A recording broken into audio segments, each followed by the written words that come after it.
దేవుని వాక్యంని మనం ధ్యానిస్తాం. ఎంతసేపు ధ్యానించింది కూడా దేవుని వాక్యమే. మనం ప్రకటన గ్రంథం నుండి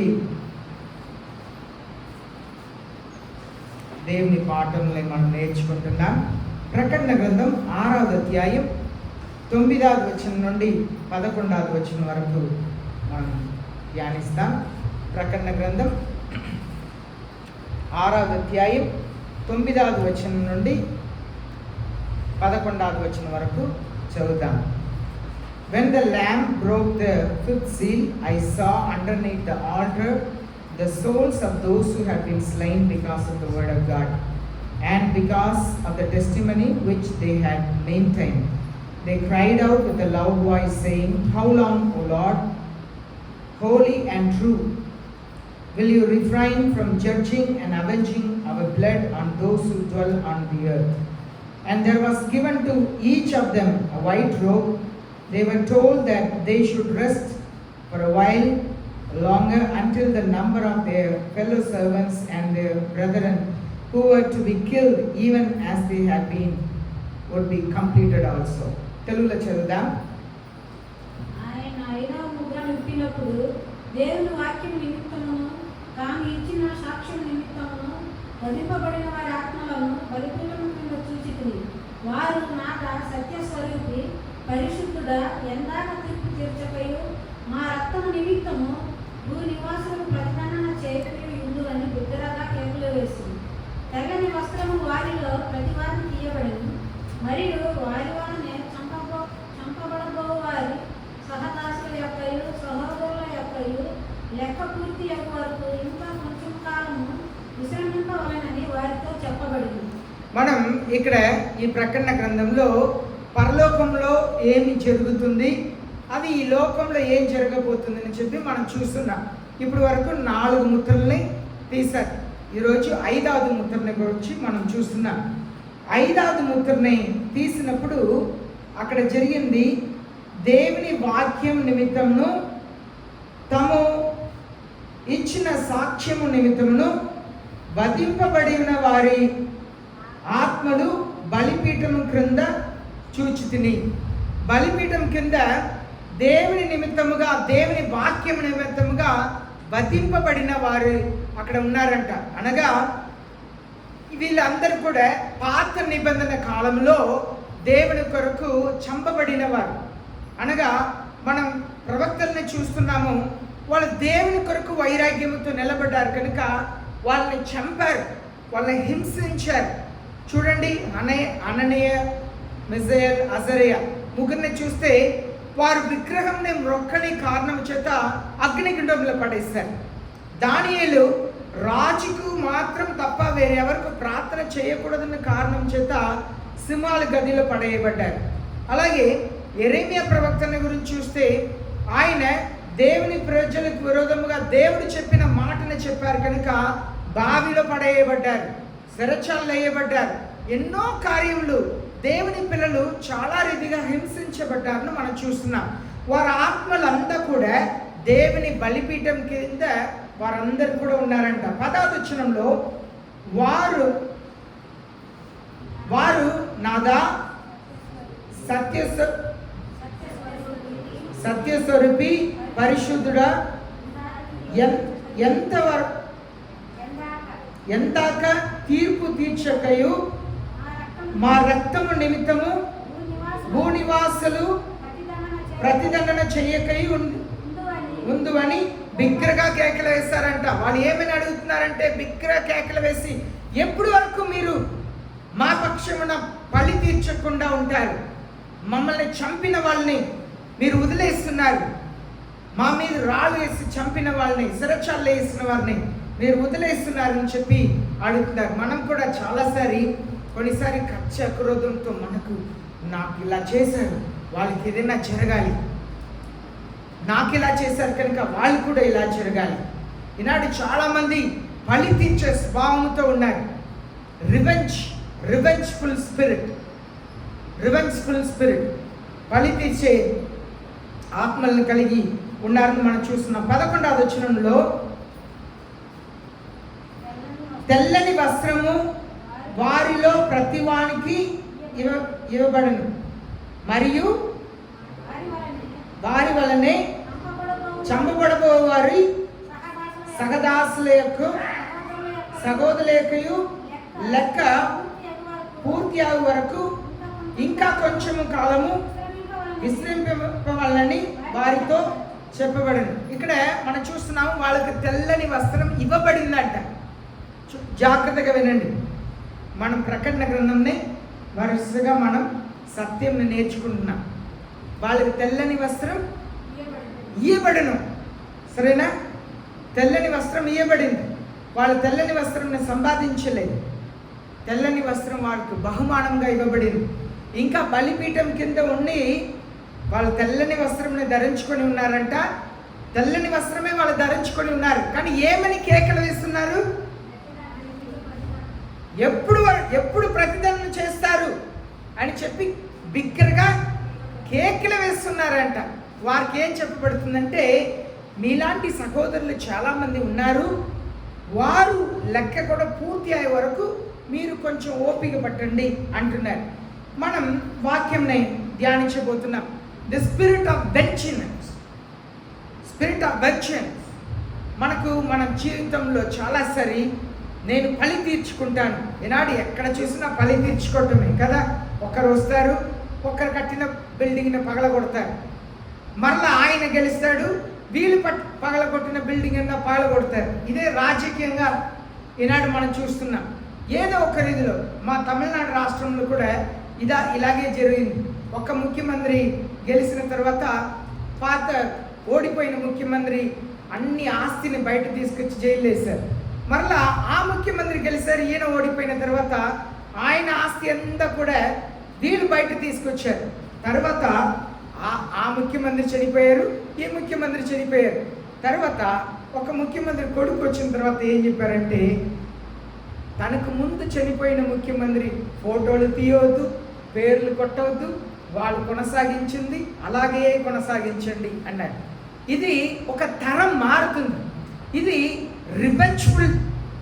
రివెంజ్ తీసుకుంటే ఒక బలి తీర్చుకునే ఒక తరం. నువ్వు ఇలా చేసావు కనుక నేను ఇలా చేస్తాను. అది ఒక తరం మారినప్పుడు వాళ్ళ ఆలోచన చేయటం మొదలు పెడతారు. ఆయన చేశారని మా నాన్న ఇలా చేశారు, మా నాన్న ఇలా చేశారని ఆయన ఇలా చేసినారు కనుక మనం సమాధానంగా ఉండాలంటే రివెంజ్ తీసుకోకూడదు. ఇదే యేసయ్య దేవుని పిల్లలైన మనకు ఆయన నేర్పిస్తున్నారు. మనం ఎప్పుడు కూడా పలి తీర్చుకోవాలి అనే ఆలోచన మనకు ఉండకూడదు.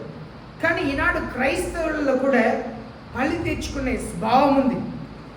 నేను చూపిస్తా, నా కుటుంబం ఏంటిని చూపిస్తా, మేము ఏం చేయగలుగుతామని చూపిస్తాం అనే ఒక రివెంజ్ఫుల్ స్పిరిట్. ఈ లోకంలో ప్రజలు మనల్ని మెచ్చుకోవచ్చు, కానీ ప్రజలు మనల్ని అంగీకరించవచ్చు, కానీ పరలోకంలో మనం అంగీకరించబడలేము. కనుక దేవుడు అంగీకరించే పనుల్ని మనం చేయాలి. చూడండి, ఆదికాండం 4వ అధ్యాయం 10వ వచనం మనం చూస్తున్నాము. యేసయ్య కయీన్ని పిలిచి అడుగుతున్నారు, కయీనా నీ సహోదరుడు ఎక్కడ? కయీను ఏం చేశాడు? తన సహోదరుడిని చంపేశాడు. అయితే దేవుడు అడుగుతున్నప్పుడు చెప్తున్నారు, హేబెలు రక్తం నాకు మొరపెడుతుంది అంటున్నారు. హేబెలు రక్తం మొరపెడుతుందంట. ప్రభువా, నేను ఏమి నా అన్నయ్యకు విరోధంగా నేను చేయలేదు ప్రభువా, కానీ అన్యాయముగా నా అన్నయ్య నన్ను చంపేశాడు అని చెప్పి మొరపెడుతుందంట. అలాగనే మనం చూస్తున్నాము ఆదికాండం 34వ అధ్యాయం 25వ వచనంలో అక్కడ సిమియోన్, లేవి అనబడిన ఇద్దరు ఉన్నారు. యాకోబుకు ఎంతమంది పిల్లలు? 12 మంది పిల్లలు. వాళ్ళు సిమియోన్, లేవి, వాళ్ళు ఒక్క తల్లికి పుట్టినవారు, సరేనా? ఇంకా ఆ తల్లికి పుట్టిన వారు ఇంకా రూబెన్ ఉన్నారు, ఇంకా యూదా ఉన్నారు, సరేనా? వాళ్ళకు ఆ తల్లికి పుట్టిన ఒక కుమార్తె ఉన్నది. ఆమె చెయ్యకూడని పనిని చేసింది. బైబిల్లో మనం చూస్తున్నాము, ఆమె అక్కడ ఊర్లో ఉన్న ప్రజలు చూసి వస్తామని చెప్పి సాయంత్రం పూట వెళ్ళిందంట. ఆ ఊర్లో ఉన్న నాయకుడు కుమారుడు ఆమెను బలవంతముగా పాడు చేశాడు. ఈ సంగతిని తెలుసుకున్న తర్వాత, కానీ బైబిల్లో మనం చూస్తున్నాము ఆయన చాలా ప్రేమించాడంట ఆమెని. మీరు ఏం చెప్పినా చేస్తాము, అదే పదం అక్కడ ఉంది. What ever you tell us we will do. మీరు ఏం చెప్పినా మేము చేస్తామన్నారు.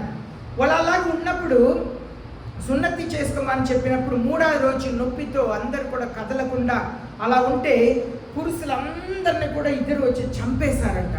ఊర్లో ఉన్న పురుషులందరినీ కూడా చంపేశారంట. రివెంజ్, పలి తీర్చుకుంటాను. ఈనాడు పలి తీర్చే ఒక ఆత్మ ఈనాడు ఉన్నది. అది సంఘంలో కూడా చాలా రీతిగా పనిచేస్తుంది. సంఘస్థుల్లో పనిచేస్తుంది, సేవకుల్లో పనిచేస్తుంది, చిన్న పిల్లల్లో పనిచేస్తుంది, యవనస్తుల్లో పనిచేస్తుంది. రివెంజ్, నాకు ఇలా చేశారు కనుక నేను కూడా ఇలా చేస్తాను, నేను వదిలిపెట్టను. క్షమించే ఆత్మ లేదు. మనం చూస్తున్నాము ఇక్కడ, మనం ధ్యానిస్తే they are Old Testament saints and prophet spirit crime for vengeance. వాళ్ళు పాత నిబంధన ప్రవక్తలు ఆత్మలు, పాత నిబంధన కాలంలో నీతిమంతులుగా మరణించిన వాళ్ళ ఆత్మలు దేవుని బలి తీర్చమని అడుగుతుందంట. వాళ్ళకు దేవుడు తెల్లని వస్త్రమును ఇచ్చారని మనం చూస్తున్నాం. సామెత 94వ కీర్తన 10వ వచనం, 94వ కీర్తన 10వ వచనం, 119వ కీర్తన 84వ వచనంలో మనం ఇలా చూస్తున్నాం. Let that be known among the nations in our sight, vengeance for the blood of your servants which has been shed. మీ సేవకులైన వారికి ఎవరు కీడు చేశారో వారు రక్తం చిందించబడినదని మేము వినాలి ప్రభువా అంటున్నారు. 94వ కీర్తన 10వ వచనం, 119వ కీర్తన 84వ వచనంలో బలి తీర్చుకోవాలి. మీ సేవకులకు విరోధముగా ఏం చేశారో వారి రక్తం చిందించబడాలి, బలి తీర్చుకోవాలన్న ఒక ఆత్మ. అది దేవుని ఆత్మ కాదు. దాన్ని మార్చుటకే యేసయ్య వచ్చారు. పాత నిబంధన కాలంలో అందరూ కూడా ఇక్కడ చూస్తున్నాము, బలిపీఠం కింద వీళ్ళ ఈ ఆత్మలంతా కూడా బలి తీర్చమని కోరుతున్నారు కదా, బలి తీర్చమని కోరుతున్నారు. కానీ పాత నిబంధనలో కూడా ఒక కొత్త నిబంధన క్రైస్తవుడు ఉన్నాడు. ఆయన పేరు, చాలా మంది ఉన్నారు, వాళ్ళలో ఒక్కరి పేరు యోసేపు అన్నలు ఆయన నానారుదిగా ఇబ్బందులు పెట్టారు, గోతిలో పడేశారు, ఆయన్ని తీసి అమ్మేశారు, పెద్ద పాపం చేశారు. కానీ దేవుడు ఒక దినం ఆయనని అగిప్తు దేశంలో రాజు స్థానంలో కూర్చోబెట్టారు. ఆయన అగిప్తు దేశంలో బానిసగా ఉన్నప్పుడు యజమానుడు భార్య ఆమె ఆమెతో ఉండమని ఆయన ఎంతో బలవంతం చేసింది. కానీ నేను దేవునికి భయపడుతున్నాను అక్కడ నుండి పారిపోతే ఆయన వస్త్రముని పట్టి లాగి ఏం చెప్పింది అందరికీ, ఇదిగో నాతో శయనించుటకు వచ్చాడు, నేను కేకలు వేసాను, పారిపోయాడు, ఇదిగోండి రుజువు, ఆయన వస్త్రం నా చేతిలో ఉంది అని చెప్పి శిరచాల్లో వేసింది. కానీ ఆయన రాజస్థానంలో ఉన్నప్పుడు వాళ్ళు అన్నల మీద బలి తీర్చుకోలేదు, ఆ యజమానుడు భార్య మీద బలి తీర్చుకోలేదు. పాత నిబంధనలో ఒక కొత్త నిబంధన క్రైస్తవుడు, చాలామంది కొత్త నిబంధన క్రైస్తవులు పాత నిబంధనలో కూడా ఉన్నారు. బలి తీర్చుకునే స్వభావం లేదు ఆయనకి. దేవుడు చూసుకుంటారు. మిమ్మల్ని ఆశీర్వదించేందుకు దేవుడు నన్ను నడిపించాలని చెప్పాను. మనకు బలి తీర్చుకోవాలన్న స్వభావం ఉండకూడదు. నా జీవితంలో నన్ను ఆర్థికంగా మోసం చేసిన వాళ్ళు ఎంతోమంది ఉన్నారు. ఆర్థికంగా మోసం చేసిన వాళ్ళు, కొన్ని లక్షలు మోసం చేసిన వాళ్ళు ఉన్నారు, కొన్ని వేల రూపాయలు మోసం చేసిన వాళ్ళు ఉన్నారు. కొన్నిసారి చాలా కుమిలిపోయిన రోజులు ఉన్నాయి, బాధపడిన రోజులు ఉన్నాయి. కానీ దేవుడు నన్ను ఎన్నడూ కూడా విడిచిపెట్టలేదు. నాకేమి చేయాలో అన్ని రీతిలో నన్ను ఆశీర్వదిస్తాడు. ఎప్పుడైతే మనం దేవుని చేతిలో పడుతున్నామో, అయ్యా నేను ఏమి నాకు నేనుగా చేయలేను, నన్ను క్షమించండి అని అడుగుతున్నామో, నాకు విరోధముగా పాపం చేసిన వారిని క్షమించండి, నన్ను మోసం చేసిన వాళ్ళని క్షమించండి, నాకు విరోధమైన కార్యములు చేసిన వారిని క్షమించండి అని ప్రార్థన చేస్తున్నాము. దేవుడు మనల్ని తలగా చేస్తాడు. మనకు విరోధముగా చేసిన వాళ్ళు తోకగా మారిపోతారు. అనగా వాళ్ళు ఈ లోకంలో విలువ కలిగిన వాళ్ళుగా ఉండవచ్చు, కానీ దేవుని దృష్టిలో విలువ లేని వారుగా ఉంటారు. కనుక మనం దేవుని సన్నిధిలో మనల్ని మనం తగ్గించుకొని క్షమించటం అనేది ప్రాముఖ్యం. కొత్త నిబంధనలు మనం చూస్తున్నాము. ప్రకటన గ్రంథం 7వ అధ్యాయం 14వ వచనంలో మనం చూస్తున్నాము.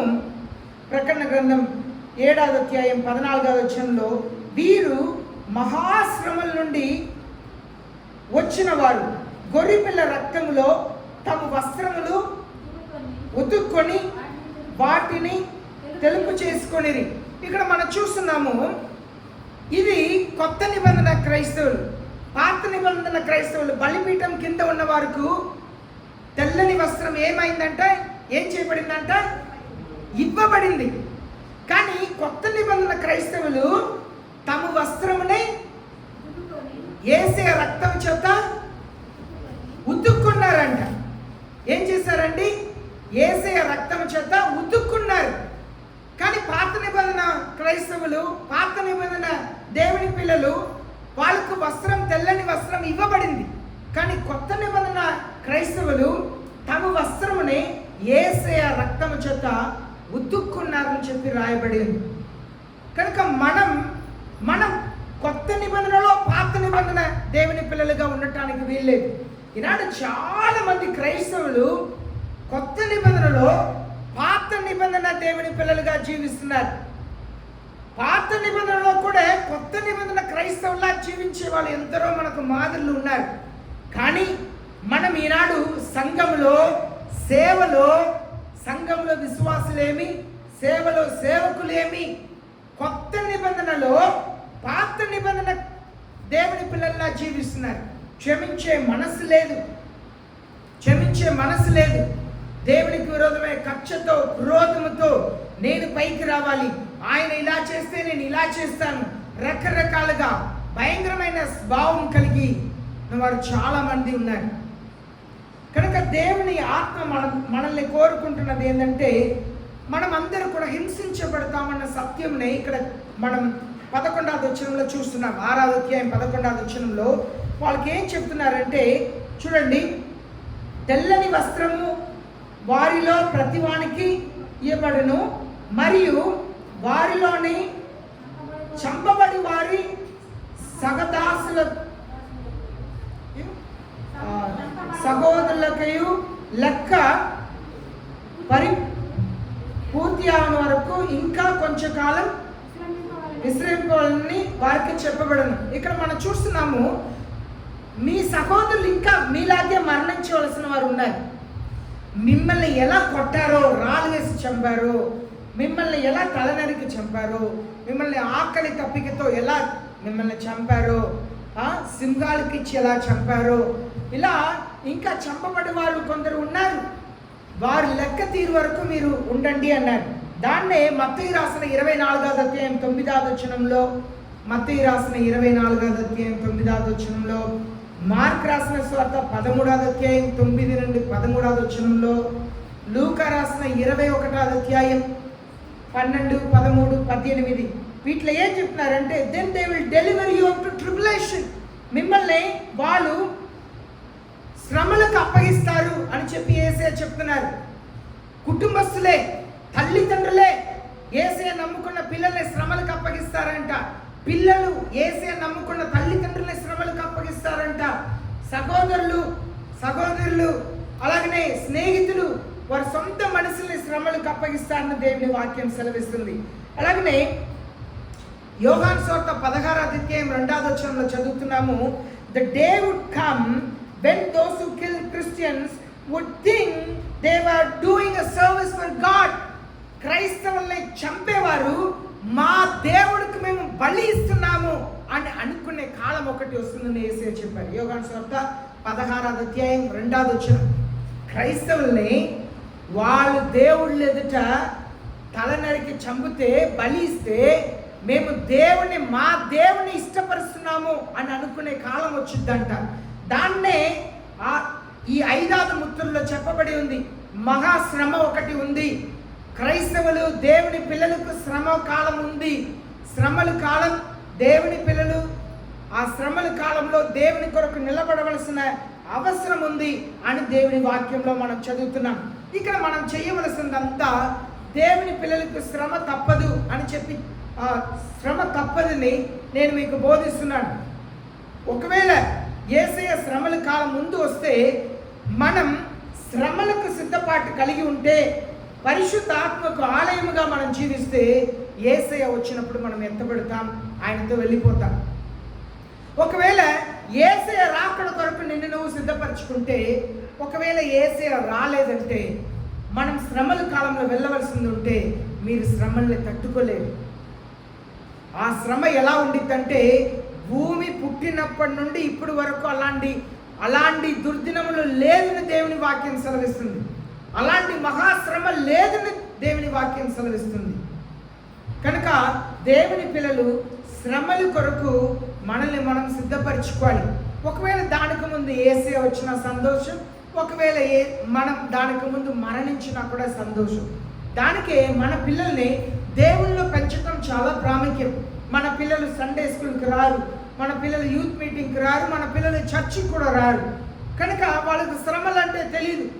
మనం శ్రమల్లో ఎలా నిలబడాలని చెప్పి వారికి మాదిరి చూపము. కనుక వాళ్ళు ఒకవేళ మనం మరణించి వాళ్ళ కాలంలో ఈ శ్రమల దినం వచ్చినా వాళ్ళ శ్రమల్లో నిలబడలేరు. ఎందుకంటే వాళ్ళకు దేవుని వాక్యం తెలియదు. కనుకనే దేవుని పిల్లలు వాక్యాన్ని నేర్చుకోవాలి, పిల్లలకి నేర్పియాలి. దేవుని పిల్లలు మీ పిల్లల్ని దేవుని సన్నిధికి తీసుకురావాలి. వాళ్ళని ఆదివారం దేవుని సన్నిధిలో కూర్చోబెట్టాలి, సండే స్కూల్లో వారిని కూర్చోబెట్టాలి, అలాగే యవనస్తుల కూడికలో కూర్చోబెట్టాలి. ఎన్ని అవకాశంలో ఉన్నదో వీలైన మట్టు పిల్లల్ని కూడా తీసుకొచ్చి నేర్పించాలి. వాళ్ళని కూర్చొని వినమని చెప్పి వాళ్ళకి చెప్పాలి. ఈనాడు చాలామంది మీరు వాక్యం వింటున్నారు, ఎంతవరకు మీకు వాక్యం అర్థం అవుతుంది నాకు తెలియట్లేదు. ఒకవేళ వాక్యం అర్థమైనా ఎంతవరకు మీ పిల్లలకు మీరు బోధిస్తున్నారని నాకు తెలియదు. మనం సిద్ధపడాలి, మన పిల్లల్ని సిద్ధపరచాలి. 5వ ముద్రని తెరచినప్పుడు దేవుడు మనకు నేర్పిస్తున్నది, మనం క్షమించే గుణం కలిగి ఉండాలి. తీర్పు తీర్చటం, పగ తీర్చుకోవటం అది దేవునిది. మనం పగ తీర్చుటకు ప్రయాసపడకూడదు. Make sure there is no one left out unforgiven at your death. మీ మరణంలో మీరు క్షమించని వారు ఒక్కరు కూడా ఉండకుండా మీరు నిశ్చయించుకోండి. నేను అందరిని క్షమించాను అనే నిశ్చయిత మీకు ఉండాలి. చాలామంది మరణ అంచులో అయ్యో నేను వాళ్ళని క్షమించకపోయాను. మనం ఎంతోమందిని క్షమించకపోయి ఉండొచ్చు, వాడు మరణించిపోయి ఉండొచ్చు. మరణించిన వారు ఎవరైనా వెళ్ళి మనం క్షమాపణ అడగలుగుతామా? చనిపోయిన వాళ్ళ దగ్గర వెళ్ళి క్షమాపణ అడగలుగుతామా? అడగలేం. మనుషులు బ్రతికి ఉన్నప్పుడే క్షమాపణ అడగాలి. మీరు మరణ అంచులో, మరణ మంచం మీద ఉన్నప్పుడు మీకు ఒక నిశ్చయిత ఉండాలి. నేను ఈ లోకంలో అందరినీ క్షమించాను, నన్ను బాధ పెట్టిన వారందరినీ క్షమించాను, నన్ను మోసపరిచిన వాళ్ళందరినీ నేను క్షమించాను, నన్ను గాయపరిచిన వారందరినీ నేను క్షమించాను. క్షమించే మనసు ఉండాలి దేవుని పిల్లలకి. Walking in the footprints of Jesus is forgiving everyone and everything you come across in your daily life. మీ ప్రతిదిన జీవితంలో ప్రతి ఒక్క విషయంలో యేసయ్యలా ఆయన అడుగుచాటులో నడవాలంటే క్షమించాలి. మీ భర్తను క్షమించాలి. మీ భర్త కొడుతున్నాడా, ఆయన కొరకు కన్నీళ్ళు కార్చి ప్రార్థన చేయాలి. యేసయ్య ఏం చెప్పారు? కొట్టే భర్తని పోలీసులు అప్పగించు, బంధువులను తీసుకొచ్చి కొట్టించు, కొట్టే భర్తను ఎదిరించు. అదా యేసయ్య చెప్పారు? పోలీస్ స్టేషన్కి వెళ్ళి కేసు పెట్టించు. అదా యేసయ్య నేర్పించారు? మిమ్మల్ని హింసించే వారి కొరకు ప్రార్థన చేయండి. మీ శత్రువుల్ని ప్రేమించు. ఈనాడు క్రైస్తవ లోకం అలా లేదు. ఎందుకు నువ్వు తగ్గించుకోవాలి? పోలీస్ స్టేషన్కి వెళ్ళు, మనుషులు తీసుకురా, నువ్వు ఎవరిని చూపి ఎందుకు కొట్టించుకోవాలి? కానీ దేవుడు చెప్తున్నారు, ఓర్చుకో. ఒకవేళ నీ జీవితంలో దేవుడు నీకు అనుమతిస్తున్న శ్రమ ఇదేనేమో, ఒకవేళ దేవుడు ఈ లోకంలో నీకు అనుమతిస్తున్న శ్రమ ఇదేనేమో, ఎప్పుడు మనం మరణిస్తామో తెలియదు. మనం మహాశ్రమల గురించి మాట్లాడుతున్నాం. ఒకవేళ నీ జీవితంలో దేవుడు నేను అనుమతిస్తున్న శ్రమ ఇదేనేమో. ఒకవేళ ఆ మహాశ్రమల దినముకు ముందే నువ్వు మరణించవచ్చో ఏమో. ఒకవేళ నువ్వు మరణిస్తే, ఆ మహాశ్రమలకు ముందే నువ్వు మరణిస్తే, నీ జీవితంలో దేవుడు అనుమతించిన శ్రమని నేను జయించాను నువ్వు చెప్పగలుగుతావా? మహాశ్రమల దినం వస్తుంది. ఆ మహాశ్రమల దినములకు ముందే నువ్వు మరణిస్తే, దేవుని ఎదుట నిలబడినప్పుడు, నేను నీ జీవితంలో చాలా శ్రమ తీసుకొచ్చాను, నీ తల్లిదండ్రుల ద్వారా తీసుకొచ్చాను, నీ మావయ్య ద్వారా తీసుకొచ్చాను, నీ అత్తయ్య ద్వారా తీసుకొచ్చాను, నీ భర్త ద్వారా తీసుకొచ్చాను, నీ పిల్లల ద్వారా తీసుకొచ్చాను, కానీ ఆ శ్రమని నువ్వు ఓర్చుకోలేదే, నువ్వు ఆ శ్రమని జయించలేదే. నీ శత్రువుల్ని ప్రేమించమన్నాను, మిమ్మల్ని హింసించే వారి కొరకు ప్రార్థన చేయమన్నాను, కానీ హింసించే వారిని నువ్వు కొట్టించావు, హింసించే వారిని చెరచాల్లో వేస్తావు, హింసించే వాళ్ళని బెదిరించావు, కానీ నీ శ్రమల్లో ఓడిపోయావంటే మనం దేవుని ఎదుట ఏమని జవాబు చెప్తామండి? మనం ఏదో గొప్ప శ్రమల గురించి మాట్లాడుతున్నాం. ఒకవేళ నీ జీవితంలో దేవుడు అనుమతించిన గొప్ప శ్రమ ఇదేనేమో. ఈ లోకం మీదకి వచ్చే మహాశ్రమలకు నువ్వు ఉండకపోతే దేవుడు అనుమతించే శ్రమ ఇదేనేమో. మనం దేవుని వాక్య వెలుగులో మనం ఆలోచన చేయాలి. సాతానుడికి చోటు ఇవ్వద్దు. సాతానుడు ఎప్పుడు కూడా దేవుని వాక్యం వ్యతిరేకిస్తాడు. అది కాదు, ఇలా కాదు అని చెప్పి వ్యతిరేకిస్తాడు. సాతానుడు దూరితే దేవుని వాక్యములకు విధేయత చూపించని తిరుగుబాటు కలిగిన మనసుని సాతానుడు తీసుకొస్తాడు. మనం ఇక్కడ చూస్తున్నాము అపోస్తలుల గ్రంథం 7వ అధ్యాయం 54వ వచనం 65వ వచనంలో మనం చూస్తున్నాము. Stephen prayed for forgiveness of those who belted stones to death at him. ఆయన స్టెఫన్ మీది రాళ్ళు వేస్తున్నారు. తలక పగిలుతుంది, ముఖం పగిలుతుంది, పళ్ళు రాలిపోతుంది, శరీరంలో చర్మం చెల్లిపోతుంది. అందరూ కలిసి చాలా మంది నిలబడి రాళ్ళు విసురుతున్నారు. ఒక్క రాయి వేస్తేనే ఎంత భయంకరంగా ఉండిద్ది కదా. ఒక 50 మంది చుట్టూ నిలబడి రాళ్ళు వేస్తుంటే ఎలా ఉండిద్ది? మహాశ్రమను అనుభవిస్తున్నప్పుడు మనం చూస్తున్నాము 54వ వచనం 65వ వచనంలో, ఆకాశము తెరవబడి ఉండుటయు మనుష్య కుమారుడు దేవుని కుడి పార్శ్వమందు నిలిచి ఉండుటయు చూచుచున్నానని చెప్పాను. అక్కడ వాళ్ళని రాళ్ళు వేస్తుంటే మనుష్య కుమారుడు దేవుని కుడి పార్శ్వం దగ్గర లేచి నిలబడి ఉండటం చూసారంట. ఈనాడు నువ్వు శ్రమలు అనుభవిస్తున్నప్పుడు, దేవుని కొరకు నేను ఈ శ్రమలు అనుభవిస్తున్నాన్నప్పుడు మాత్రమే నీ ఆత్మీయ కళ్ళు తెరవబడతాయి.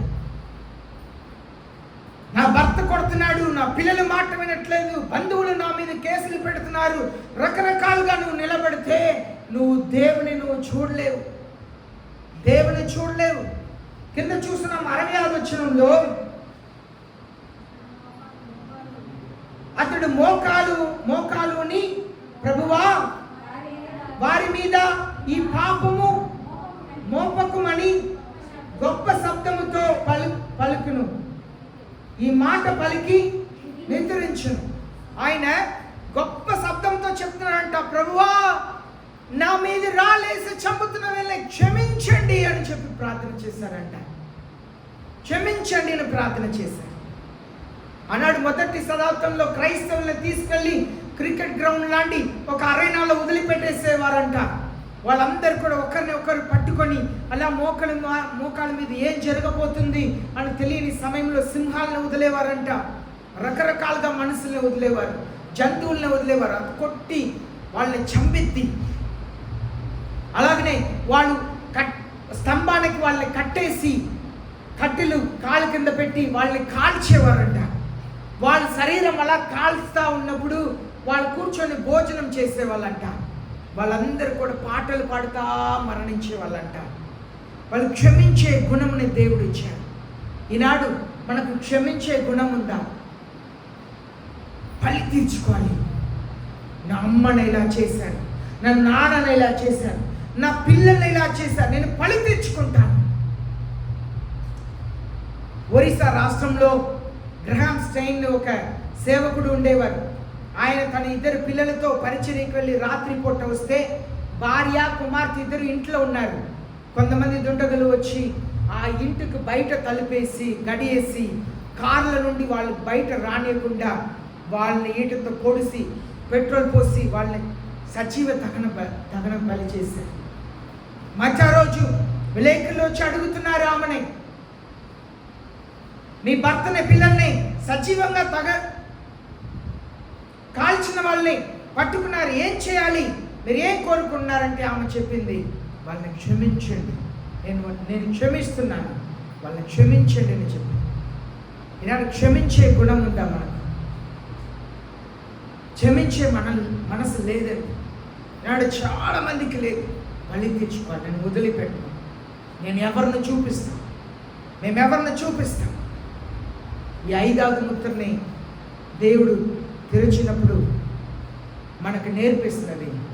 పాత నిబంధనల కాలంలో ఉన్న వారందరూ కూడా బలి తీర్చుకోమని కోరుకుంటున్నారు, కానీ కొత్త నిబంధనల క్రైస్తవులు క్షమించమని కోరుతున్నారు. యేసయ్యని సిలువ వేశారు. యేసయ్యని సిలువ వేసినప్పుడు సిలువ మీద నుండి యేసయ్య మొదటిగా ఏం పలికారండి? మొదటి మాట ఏం పలికారు? తండ్రి, మీరేమి చేస్తున్నారో తెలియక చేస్తున్నారు, క్షమించండి. దేవుని పిల్లలకు క్షమించే మనసు ఉండాలి, తగ్గించుకునే మనసు ఉండాలి, క్షమించాలి. మనకు ద్రోహం చేసే వాళ్ళని క్షమించాలి, దుఃఖపరిచే వారిని, బాధ పెట్టేవారిని, మోసపరిచే వారిని క్షమించాలి, మన మీద కోర్టు కేసు వేసే వాళ్ళని క్షమించాలి. ఎంతోమంది ఈనాడు సేవకులేమి, విశ్వాసులేమి, అన్న తమ్ముళ్ళని క్షమించాలి. ఈనాటి కుటుంబంలో, ప్రతి కుటుంబంలో అందరూ స్వార్థముగానే ఉంటున్నారు. అందరూ స్వార్థం. ఆ సేవకులేమి, క్రైస్తవులేమి ఏ తేడా లేదు. ఎవరో ఎక్కడో కొంతమంది సేవకులు ఉండవచ్చు, ఎక్కడో చల్లడేస్తే కొంతమంది క్రైస్తవులు ఉండవచ్చు. ఆయన క్షమించే మనసు లేదు. Forgiveness is better than revenge. బలి తీర్చటం కంటే క్షమాపణ గొప్పది. క్షమించే మనసు గొప్పది. క్షమించే మనసు నీకు నాకు కావాలండి. నీకు నాకు క్షమించే మనసు కావాలి. We are commanded and expected to forgive. మనల్ని యేసయ్య మనకు ఆజ్ఞయించింది, మన దగ్గర ఎదురు చూసినది క్షమాపణ. మనం క్షమించాలి. మీ కుటుంబంలో, మీ స్నేహితుల్లో మీరు క్షమించని వారు ఎవరైనా ఉన్నారా? ఇతరులను క్షమించకుండా మన పరలోక రాజ్యం వెళ్ళలేమండి. ఒక్కరిని మీరు నరహత్య చేశారు, మిమ్మల్ని ఏమని పిలుస్తారు? ఒక్కరిని మీరు నరహత్య చేశారు, మిమ్మల్ని ఏమని పిలుస్తారు? అంతకుడు అంటారు. 100 మందిని నరహత్య చేశారు, మిమ్మల్ని ఏమని పిలుస్తారు? అంతకుడు నేనంట. ఒక్కరిని పిలిచిన అంతకుడే, 100 మందిని చంపిన అంతకుడే. నువ్వు 10 పాపం చేసిన పాపియే, నువ్వు ఒక్క పాపం చేసిన పాపియే. 10 పాపం చేసిన పాపియే, ఒక్క పాపం చేసిన కూడా పాపి. దానికి వేరే పేరు లేదు. క్షమించాలి. యేసయ్య ఈ మాటలను చెప్పారు, మీరు ఇతరులను క్షమించని యెడల మీ పరలోకపు తండ్రి మిమ్మల్ని క్షమించరు. మీరు ఇతరులను క్షమించని యెడల మీ పరలోకపు తండ్రి మిమ్మల్ని క్షమించాలి. యేసే శిష్యులు వచ్చి అడుగుతున్నారు, ఎన్నిసార్లు నా సహోదరుని క్షమించాలి? యేసే ఏమన్నారు? ఎన్నిసార్లు వచ్చి అడిగినా క్షమించాలి. ఎన్నిసార్లు వచ్చి అడిగినా క్షమించాలి. ఎందుకంటే యేసే కూడా మనల్ని అలాగే క్షమిస్తున్నాయి. మనం క్షమించాలి. క్షమించే గుణం చాలా గొప్పదని మర్చిపోవాలి. చిన్నపిల్లలాంటి మనసు ఉండాలి. మా పిల్లలు చిన్నగా ఉన్నప్పుడు వాళ్ళ దగ్గర నేను నేర్చుకున్నది క్షమించే మనసు. కొన్నిసారి నేను వాళ్ళు పొరపాటు చేశారని చెప్పి వాళ్ళని కొడుతప్పుడు కోపముతో చిరాకుతో భయంకరంగా కొట్టిన మరలా వెళ్ళి వాళ్ళతో మాట్లాడితే ఐఎమ్ సారీ అంటే ఏం చెప్తారు? ఇట్స్ ఓకే డాడీ, వెంటనే క్షమిస్తాను. నా జీవితంలో ఆ రోజున నా గుండెలో రాసుకున్నాను, నా పిల్లల్లా ఏసే తర్వాత నన్ను క్షమించేవాడు లేదు. నా భార్య కూడా నన్ను ఎన్నో విషయాల్లో క్షమించున్నారు. పోయిన వారం నా కొడుకు దగ్గర చెప్పిన, మీ మమ్మీ కొన్నిసారి దేవుడిలా కనిపించింది, కొన్నిసారి మీ మమ్మీ కోపం వచ్చింది చేసే పనులు, కానీ కొన్నిసారి దేవుడిలా కనిపించింది. క్షమించే గుణం, మనకు క్షమించే మనసు కావాలండి. భర్తను క్షమించాలి, దేవుని ఎదుట మనం గొప్పవాళ్ళుగా ఉంటాం. పిల్లల్ని క్షమించాలి, మనల్ని మోసపరిచే వాళ్ళని క్షమించాలి. నాకు కొన్ని లక్షలు మోసం చేసిన వాళ్ళు ఉన్నారు. దేవుని సన్నిధిలో దేవుని వాక్యం పట్టుకొని చెప్తున్నాను, కొన్ని లక్షలు మోసం చేశారు, ఫోర్జరీ చేసి నన్ను మోసం చేశారు. కానీ దేవుడు నన్ను దీవించాడే తప్ప నన్ను కష్టంలో ఉంచలేదండి.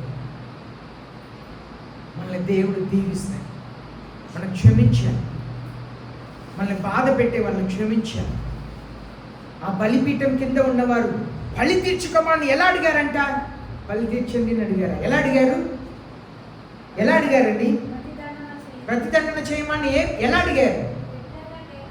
బిగ్గరగా కేకలు వేస్తారంట. ఎలా వేస్తారంటే, ఎంతవరకు ప్రతిదండన చేయకుండా ఉంటారు. అది క్షమించే గుణమా? క్షమించే గుణమా? ఎంతవరకు? దేవుని దగ్గర అంత గొప్ప స్వరంతో వాళ్ళకి తెల్లని వస్త్రం ఇయ్యబడిందంట.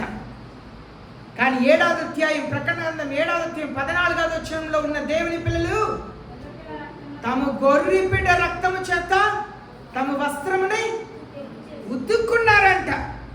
ఎలా ఉతుక్కున్నారంట? ఉతికిన తర్వాత ఎలా అయిందంట? తెల్లగా అయిందంట. మనం ఇతరుని క్షమిస్తే మనం యేసే రక్తం చేత తెల్లని వస్త్రంని ధరించుకోవటానికి అర్హులుగా ఉంటాం.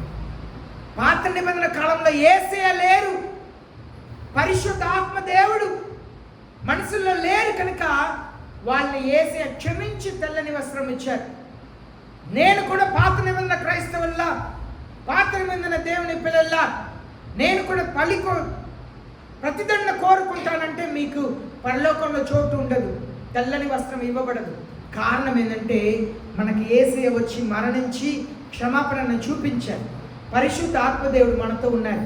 కానీ వాళ్ళకి యేసయ్యను వాళ్ళు చూడలేదు, యేసయ్య వాళ్ళ కొరకు మరణించలేదు. పరిశుద్ధ ఆత్మదేవుడు వారితో లేరు కనుక వారికి క్షమాపణ ఉంది. కానీ మీరు నేను క్షమించకపోతే మనకు క్షమాపణ లేదు. అందరూ మోకరిస్తాం, ప్రార్థన చేస్తాం. ప్రియమైన దేవుని జనం, మనకు మహాశ్రమలు ఉన్నదని దేవుని వాక్యం సెలవిస్తుంది. ఒకవేళ అప్పటి వరకు ఆ శ్రమల్లో మనం బ్రతికి ఉంటామా తెలియదు. ఒకవేళ మన పిల్లలు వారి పిల్లలు ఉంటారేమో, ఒకవేళ మన కాలంలోనే ఆ శ్రమ రావచ్చేమో మనకు తెలియదు. ఒకవేళ ఆ మహాశ్రమకు ముందు మనం మరణిస్తే మన జీవితంలో ఇప్పుడు ఏదైతే అనుభవిస్తున్నామో అదే దేవుడు అనుభవిస్తున్న శ్రమలేమో. ఆ శ్రమని జయిస్తున్నామా? క్షమిస్తున్నామా? హింసించే వారి కొరకు ప్రార్థిస్తున్నామా? బాధ పెట్టే వారి కొరకు ప్రార్థన చేస్తున్నామా? మోసం చేసే వారిని క్షమిస్తున్నామా? చిన్న పిల్లల లాంటి మనసు కావాలండి. పిల్లలు వాళ్ళు క్షమించగలుగుతారు. పిల్లలు వారు మనల్ని త్వరగా క్షమిస్తారు. మనం పొరపాటు చేసినప్పుడు క్షమిస్తారు. క్షమించే మనసుని అడుగుదాం. మీ కొరకు మీరు ప్రార్థన చేయండి. ఎవరికి విరోధముగా కక్ష క్రోధం పెట్టుకోవద్దు. ప్రతిదండన దేవుడు చేయాలని ఆశపడవద్దు. మీకు విరోధముగా చేసిన వాళ్ళకు ఏదైనా కీడు జరిగితే సంతోషపడవద్దు. మీకు ద్రోహం చేసే వాళ్ళకి నష్టం జరిగితే సంతోషపడవద్దు. అది క్షమించిన స్వభావం కాదు. మన శత్రువులకు ఏదైనా జరిగితే నీ మనసులో నాకు ఇలా చేశారు, దానికే దేవుడు వాళ్ళకి చేశారు నువ్వు అనుకుంటే నువ్వు నిజంగా వారిని క్షమించలేదని అర్థం. క్షమిస్తామండి. మీ కొరకు మీరు ప్రార్థన చేయండి.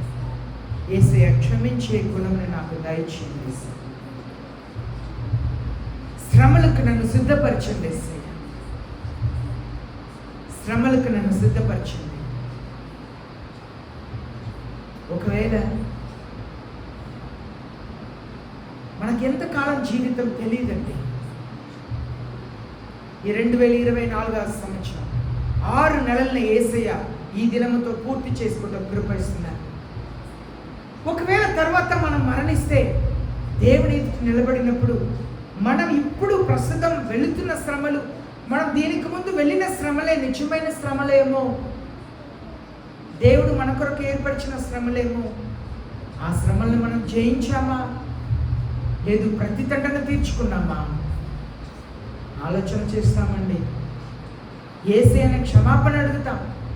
ఒకవేళ మీరు ప్రతిదండన చేసుకొని ఉన్నట్లయితే క్షమాపణ అడగండి. యేసయ్య నేను ఓర్పు లేకపోయాను, యేసయ్య క్షమించలేకపోయాను, యేసయ్య ప్రార్థించలేకపోయాను, యేసయ్య ప్రేమించలేకపోయాను, యేసయ్య నువ్వు క్షమించండి.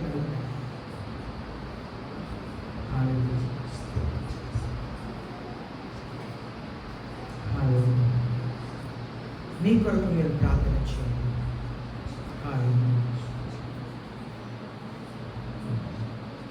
మీ కొరకు మీరు ప్రార్థన చేయండి. యేసయ్య క్షమించే మనసుని ఇవ్వండి. మీరు నాకు న్యాయం చేసే దేవుడిని, మీ కొరకు నేను ఎదురు చూసే కృపను దయచేయండి. యేసయ్య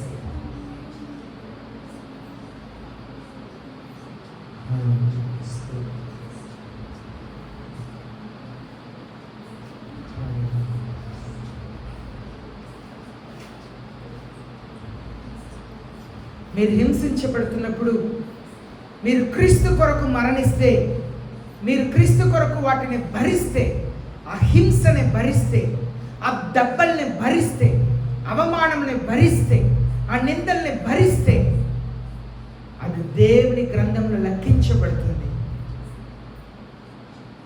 యేసయ్య మిమ్మల్ని బట్టి నేను భరిస్తున్నాను, యేసయ్య మిమ్మల్ని బట్టి నేను క్షమిస్తున్నాను, యేసయ్య నేను ప్రతిదండన చెయ్యవచ్చు, కీడుకి కీడు చెయ్యవచ్చు యేసయ్య, కానీ మిమ్మల్ని బట్టి నేను ఓర్చుకుంటున్నాను అని ఉన్నప్పుడు యేసయ్య మిమ్మల్ని ఘనపరుస్తాడు, మిమ్మల్ని హెచ్చిస్తాడు. పరలోకంలో దేవుడు అందరి ఎదుట మనల్ని మెచ్చుకుంటాడు. నా కుమారుడు, నా కుమార్తె ప్రతిదండన చేయలే, అవమానించినప్పుడు, నిందలు వేసినప్పుడు, దెబ్బలు తింటున్నప్పుడు తిరిగి బెదిరించలేదు, తిరిగి అవమానపరచలేదు, తిరిగి గాయపరచలేదు. నన్ను బట్టి నా కొరకు భరించుకున్నది, నా కొరకు భరించుకున్నాడు. ఈ లోకం ఎదుట, దేవదూతలు ఎదుట యేసయ్య మనల్ని ఘనపరుస్తానండి. అలాంటి జీవితం అడుగుతాం. మహాప్రేమ కలిగిన మా పరలోకపు తండ్రి, పరిశుద్ధముల దేవా, మీకు వందనాలు, స్తోత్రములు తెలియపరుస్తున్నాను. అయ్యా, 5వ ముద్రను మీరు విప్పినప్పుడు అయ్యా యేసయ్య ప్రతిదండన చేయవాడిని బిగ్గరగా కేకలేసిన ఆత్మల గురించి మీరు మాతో మాట్లాడారు. వారికి తెల్లని వస్త్రం ఇవ్వబడింది అని మీరు చెప్పారు. అయ్యా, వారి కాలంలో యేసయ్య మీరు ఈ లోకంలోకి మీరు రాలేదు కనుక వారు క్షమించలేకపోయినా కూడా వారికి తెల్లని వస్త్రం ఇచ్చారు, రక్షణను ఇచ్చారు, పరలోక రాజ్యం ఇచ్చారు, నిత్య జీవమును ఇచ్చారు. కానీ మాకైతే యేసయ్య మీరు వచ్చి క్షమించారు, మరణించారు, పరిశుద్ధాత్మని మాతో ఉండుటకు కృపణిచ్చారు. మేము నిజంగా మా వస్త్రమునై మేము మీ రక్తంతో ఉతుక్కోవాలని మీరు చెప్తున్నారు. అర్థం చేసుకునే కృపణ దయచేయండి ప్రభువా. క్షమించే మనసును దయచేయండి. మీకే కృతజ్ఞతలు తెలియపరిచి మమ్మల్ని నిజమైన క్రైస్తవులుగా చేయమని, నిజమైన శిశులుగా మా సిలువను ఎత్తుకొని మీ అడుగు జాడలో వెంబడించుటకు సహాయం చేయమని, అయ్యా పాత నిబంధనలో జీవించిన అయ్యా క్రైస్తవుడు యోసేపులా, కొత్త నిబంధనలో జీవించిన స్టెఫన్లా, యేసుక్రీస్తులా మేము ఇతన్ని క్షమించుటకు పౌలు వలె ఎన్ని పర్యాయం కొట్టబడినా కూడా, చెరచాల్లో వేయబడినా కూడా అయ్యా క్షమించే మనసును మాకు దయచేయమని యేసే నామములో ప్రార్థిస్తున్నాం పరలోకపు తండ్రి. ఆమేన్. పరలోకపు తండ్రి మా అందరినీ కూడా ఆశీర్వదించు.